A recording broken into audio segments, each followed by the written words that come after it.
김일성 주석의 110주년 생일을 앞두고 북한의 추가 도발 기류가 감지되자 미국은 전략 자산인 항공모함 전단을 동해 공해상에 진입시키며 선제적 억제에 나섰습니다. 하지만 북한은 5년, 10년 단위 태양절이면 외부의 압박에도 대규모 열병식을 열고 신형 무기를 과시해왔는데요. 이전 태양절에는 북한이 어떤 움직임을 보여왔는지 신준명 기자가 보도합니다. 미국이 핵추진 항공모함 에이브러햄 링컨함을 동해 공해상에 출격시켰습니다. 북한이 김일성의 생일 태양절 110주년을 맞아 추가 도발을 할 것으로 강하게 예상되는 상황에 미국이 선제적으로 압박에 나선 것으로 풀이됩니다.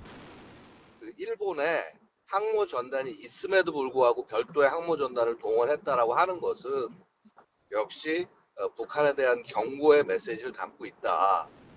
이전 태양절엔 어땠을까? 5와 0으로 끝나는 정주년을 중요하게 여기는 북한은 10년 전인 태양절 100주년에 대대적인 군사 열병식을 벌였습니다.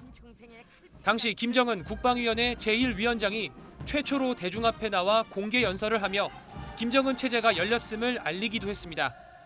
나는 성스러운 선군혁명의 길에서 언제나 동지들과 생사운명을 함께하는 전우가 될 것이며 김정일 동지의 유언을 받들어 조국과 혁명 앞에 지닌 책임을 다할 것입니다. 북한은 당시 열병식에서 사거리가 3,000km 이상으로 추정되는 신형 미사일을 처음으로 선보이기도 했습니다. 적들이 원자탄으로 우리를 위협 공갈하던 시대는 영원히 지나갔습니다. 오늘의 장엄한 무력 시위가 이것을 명백히 확증해 줄 것입니다.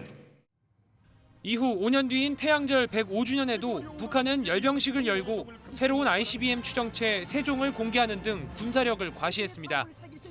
특히 열병식 이틀 전엔 외신 기자 100여 명을 초청해 평양의 신도시 여명거리 준공식을 공개하며 강력한 대북 제재에도 끄떡없다는 메시지를 전달하기도 했습니다. 태양절을 더욱 환희롭게 장식하는 경축의 축포성입니다. 올해 ICBM 발사 등 12번의 도발을 감행하고 풍계리 핵실험장 3번갱도 복구까지 나선 북한. 미 항모전단의 등장에도 아랑곳하지 않고 110주년 태양절을 계기로 7차 핵실험이라는 최고 수준의 도발을 감행할 가능성이 크다는 전망이 나옵니다.